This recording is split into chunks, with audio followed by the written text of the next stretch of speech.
Kakotopia has been in the making for quite a while. The curator is Derek Zitzman. He is a former student of the University of Johannesburg and also a former recipient of the Chancellor's Medal for his excellent research.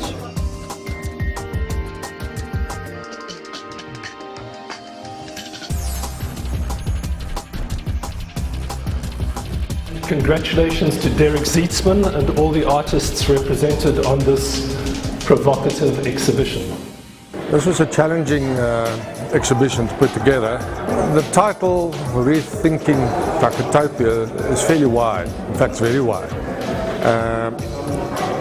And the artists came with numbers of inputs of how they want to bring their personal view of how they see Kakotopia, not only in South Africa but also on an international basis.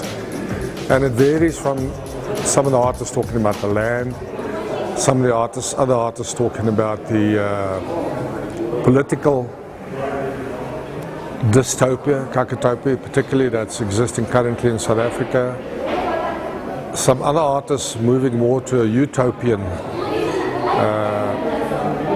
perspective. In other words, trying to see some hope into this dystopian environment that we're currently living in. Derek requires us as his audience to meet the artists halfway and ask ourselves a set of rasping questions. In what terms are we to rethink our concept of Kakotopia? And how have these artists achieved that? Kakotopia is an actual word. I had to look it up.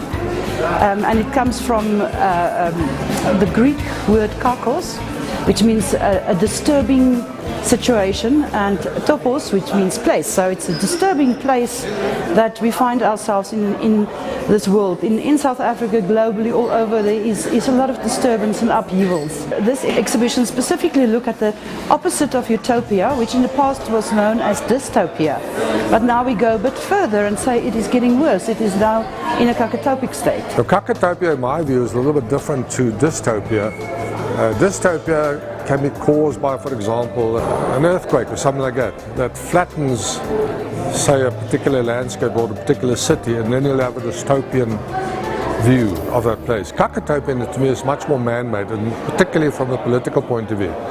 So this is very much a questioning of the political wrongdoings, the greed, the corruption that exists not only here, but I would almost say on an international basis.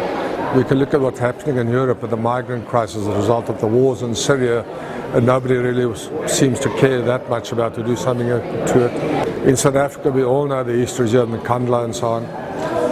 And taking all those input, the artists came from, for example, Werner Scanlon behind me, influenced by Hieronymus Bosch.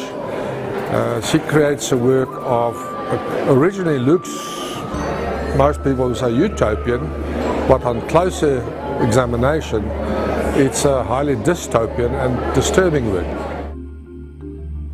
If Derek's brief to artists has as its supposition that art cannot affect change, but can promote contemplation and critical consideration, what hope do we then have of shifting any catotopic state apparatuses? It's entitled Freedom West, which is an area in Bloemfontein. It's outside on the Wetsdorp Road, where it's most affected by the sewage crisis that is currently running in Bloemfontein. And it is basically based on the Apollonian view of the bird's eye view, where we all are looking down. And the soundtrack of the work is our President Zuma laughing and talking about the water crisis, but the same as putting us into the shoes of this crisis. My video works are mainly based on historical stories and archetypes that I cast in a new contemporary light. In this particular exhibition in Kakotopia, I found that it was very much akin to a lot of the old stories that the old masters were telling in their paintings.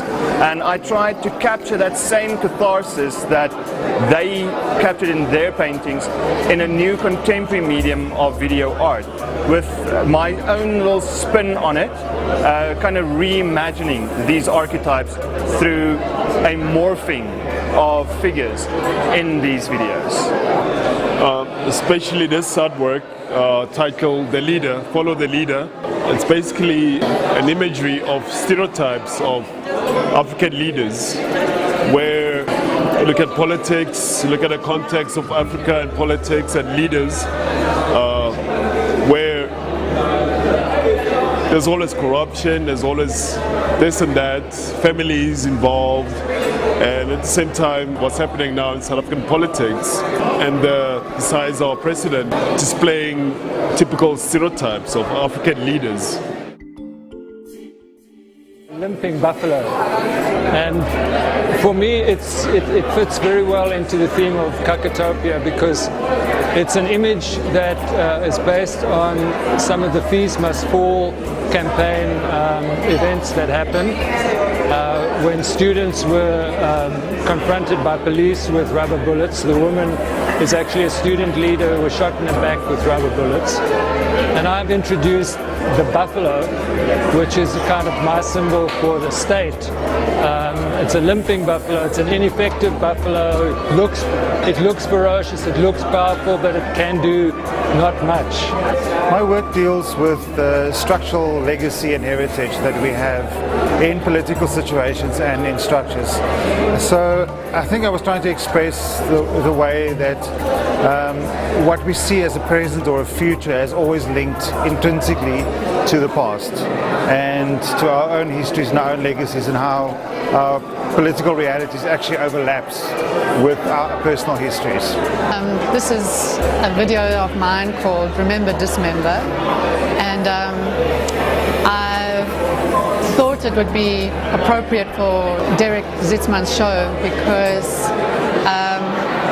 there's scenes of my body with the names of men who have died in certain conflicts, from World War I, World War II, there's the Korean War, and the Marikana miners' strike, there's the Central African Republic conflict, and I dress and undress myself in all the uniforms that are pertinent to the era. And it just cycles around and around in an endless list of casualties of warfare. With his artworks, I'm sort of trying to bring a conversation about this stereotypical views and actual what's happening in the news and politically, it's socially. Basically, just to find a question mark, or maybe there's an answer, or maybe there's not an answer there, or maybe it's the way things happen around here in Africa, I don't know. What I would like for the viewer to maybe take home out of this particular exhibition is not necessarily to see that we have answers to what's happening, but rather to create debate, for them to maybe question, hopefully not be despondent, and to reflect more on what's happening here in South Africa and internationally, and get a debate going. Artists cannot offer solutions, but they can offer imagery that causes concern to some people, causes disgust and revulsion in other people, but at least it hopefully will make them think. And that's really what my main intention with this show. Museums and galleries need, states Payne, the courage to be able to step out of line in order to effect something more compelling than what art and their galleries usually deliver. It's a lovely, interesting, magnificent exhibition that Derek brought together with such a variety and such insight into this topic of unhappy place to be in. And somewhere in this all, while the artists are looking at the worst case scenario, there's also a form of hope that is quite exciting and heartening to see, because nothing is always just bad. There is a lot of good also. Students, please take note how a curated exhibition needs to look. And I hope this exhibition provokes more than mere contemplation.